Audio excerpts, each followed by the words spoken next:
السلام عليكم ورحمة الله وبركاته. ازيكم يا حبايبي؟ عاملين ايه؟ يا رب تكونوا بخير. احنا لسه مكملين مع بعض فيديوهات طبخة وتفريزة، فيديوهات رمضان. طبعا احنا هنفرزن قرنبيط لأول مرة.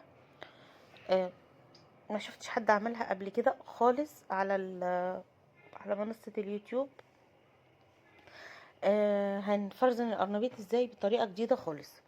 طبعا احنا هنا معانا قرنبيط انا كنت مقشراه، او مش معانا قرنبيط انا مش شارياه يعني. لا، انا طبعا كنت جايبه قرنبيطه وعملت منها، والباقي انا هفرزنه، بس كنت جايباها كبيره شويه عشان عامله حسابي ان انا اطبخ منها وافرزن منها. طبعا انا خدت نصها وكان قاعد نصها. انا قلت هفرزن منها بالطريقه الجديده، جربتها والتجربه هسيبها لكم في اخر الفيديو هتشوفوها.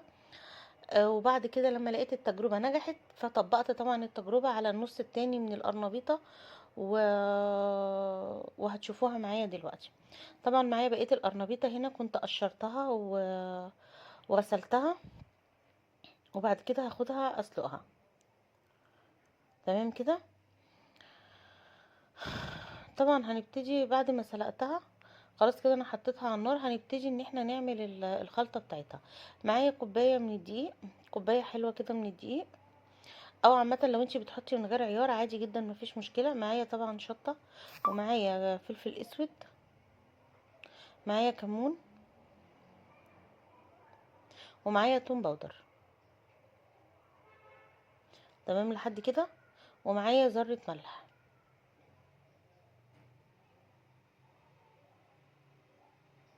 او مش ذره ملح يعني، معايا الملح اللي هو بتاع التتبيله.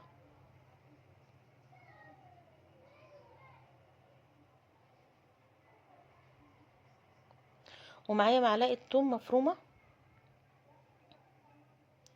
هنا انا مش هحط خضره علشان خاطر الخضره لما اسويها وما تاخدش السوى الكامل بتاعها هتطرى وهتضطر معايا ممكن تبوظ لي الدنيا. فانا عامه ما حطيتش الخضر هنا، وحطيت شويه بودره زعفران علشان خاطر تديني لون اصفر حلو قوي.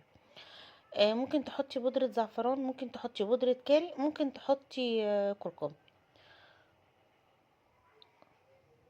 هنبتدي بقى ننزل واحده واحده بالميه عشان نفك الدقيق. بصوا خلطه الدقيق بقت صفرة حلوه ازاي. انا بصراحه بحب بودره الزعفران، بتدي لون حلو جدا كمان احسن من الكركم.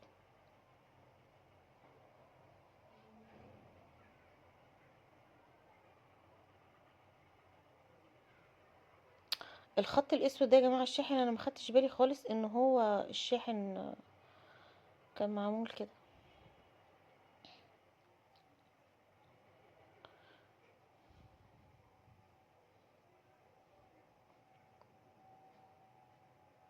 طبعا هنزل عليها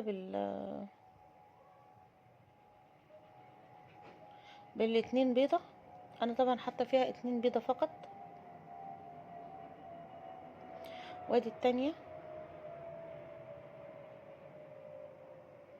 برضو هقلبهم خلاص واظبط القوام بتاعهم، وهبتدي هنشوف هنقلي ازاي. طبعا انا حاطة طاسة على النار، وايه علشان خاطر نبتدي نقلي تكون سخنت عقبال اما انزل القرنبيط في الخلطة. تمام كده.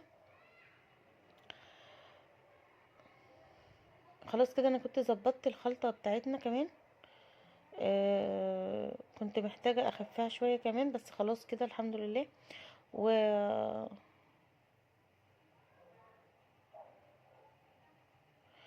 بقى اجيب القرنبيط وانزلهم في الخلطة. اي شيء عايزين بس نتفق عليه. اي حاجة انتي بتفرزنيها بتكون نص آلية، لازم بتكون في زيت غزير. طيب ماشي، الزيت الغزير ده يجي ازاي؟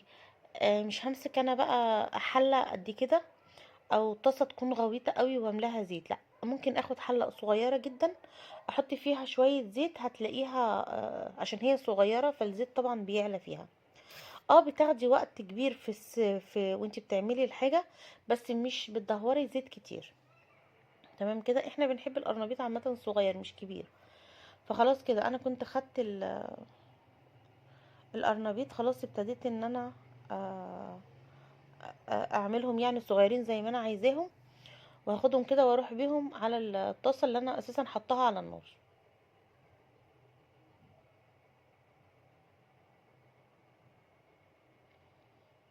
دي طبعا طاسه عندي، الطاسه دي اصلا صغيره مش كبيره، يعني هي الكاميرا مكبرها بس هي صغيره. انا دايما لما بحب اقلي حاجه هفرزنها، او اقلي حاجه عامه عايزه زيت كتير، وفي نفس الوقت انا مش عايزه استهلك زيت كتير، بحط فيها.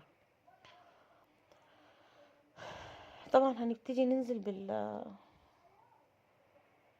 بالقرنبيط في الخلطه، وهنحطه في الطاسه، بس تكون ايه سخنت. انا طبعا محتاجه الخلطه دي تغطي كل القرنبيط، تبقى مديها كفر، وفي نفس الوقت الزيت كمان يكون على الاقل لما اقلب يمين وشمال، يعني اقلبها فوق وتحت كده، تكون خلاص هي من كل حته واخده الكفر وواخده لون. انتوا فاهميني طبعا.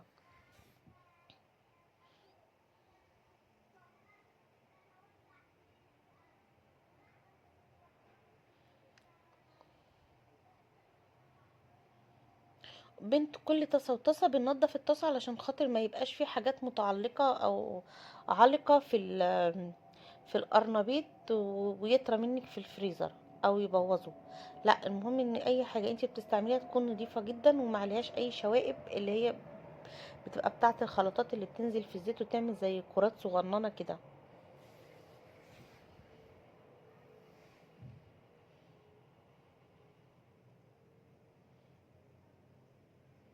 طبعا انا ما حبيتش افصل الكاميرا عشان تشوفوها يعني تشوفوا من الاول للاخر يعني.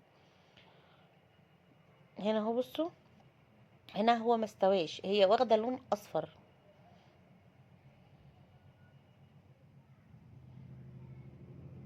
هي مش واخده، ده اللون الاصفر، هي واخده كفر ناشف بس، مش السوا، مش اللون الاخير. فاحنا طبعا هنبتدي نطلعها. حتى الطاسات اللي بعد كده انا طلعتهم برضو افتح من كده، بس برضو هي لونهم كان اصفر وكان شكله حلو جدا جدا جدا. الخضرة بقى لما اسويهم في الاخر، لو عندك خضرة رشي على الوش شوية خضرة.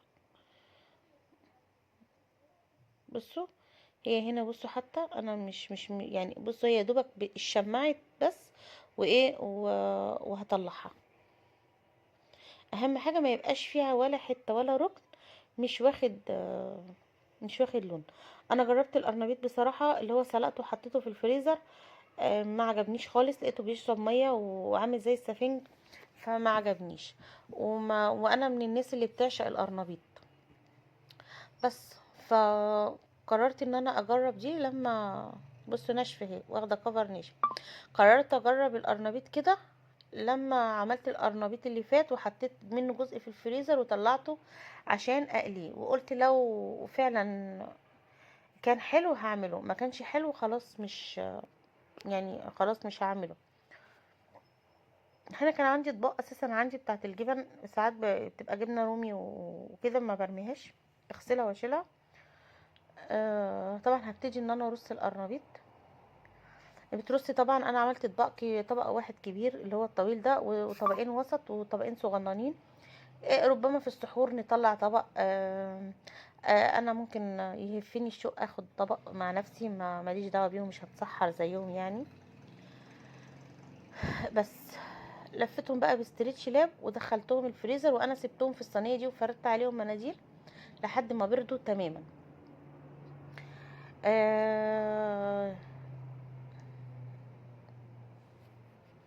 دول طبعا كان الشكل النهائي بتاعنا وخلاص. هم دول الاطباق اللي انا عملتهم بنص القرنبيطه اللي كانت باقيه من القرنبيطه اللي احنا عملناها. وفيديو القرنبيط ده نزل. بصوا شكله، هو مش مستوي سوا كامل يعني. بتحطيه على البوتاجاز وتوطي العين، مش بتوطي قوي عشان ما يشربش زيت طبعا، لا يعني كل حاجه ليها قانونها كده. تمام. دلوقتي انا معايا الفيديو اللي هو انا كنت مجرباه اهو. بصوا هنا اهو، انا كنت طبعا حاطه، انا هنا حطيت قبل منها بيوم، كنت عاملاهم على يومين. هنا وانا بقلي يعني كنت مفرزنه ده قبل منها. انتوا فاهميني؟ بصوا، ودي كانت نص بشوفه سخن ولا لا. بس كده. بصوا، هو ده كده مجمد، يعني مستوي نص تسويه ومجمد.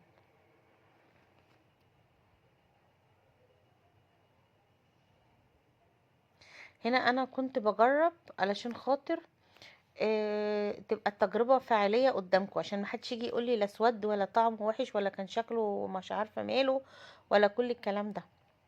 لا لا لا لا، انتوا هتشوفوه قدام عينيكم اهو.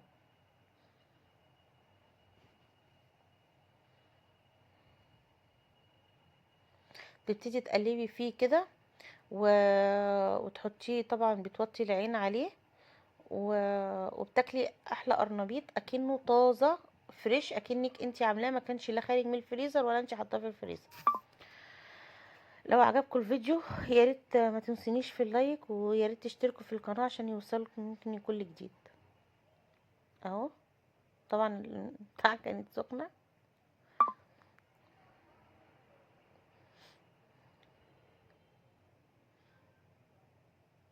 كانت سخنه قوي، ما كنتش عارفه احط ايدي جواها، بس بصوا شكلها عامه هي سخنه سخنه يعني. بصوا، يعني لا حد يقول لي شكلها مش مظبوط ولا طعمها مسود ولا كل الكلام ده.